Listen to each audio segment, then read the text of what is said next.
मंडळी, तुमच्या लक्षात आले ना, आपल्या घरात आजूबाजूला 70% लोक आजारी पडत आहेत. डॉक्टरांचे दवाखाने पेशंटने फुल्ल भरलेले आहे. याची कारणे आपण जाणून घेऊया.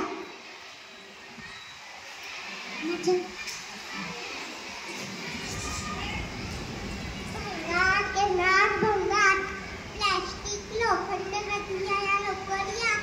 आओ काका, डोक्यावर काय हात येऊन बसला?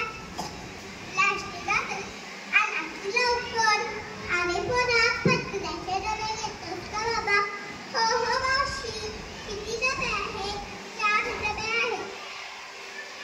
एका डब्याचे 10 होतात. मोजून 40 रुपये होतील. अरे पोरा, पैसे द्यायचे राहून दे. मला पण 25 डबे आहेत. त्यात जर 5-7 लोक तर त्यात 400 होतात.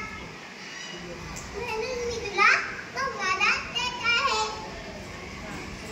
मच्छर चावला, काय मी करू? मच्छर चावला, कोणाला सांगू? मच्छर चावला, मच्छर चावला. ओ अगं, तुम्हाला मच्छर चावला तरी कोठून?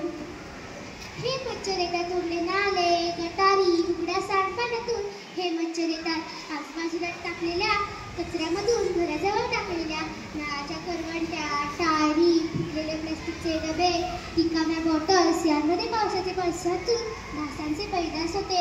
हे मच्छर डेंग्यू, मलेरिया, चिकनगुनिया यांसारखे आजार पसरवतात. या आजारांना आपण टाळू शकतो.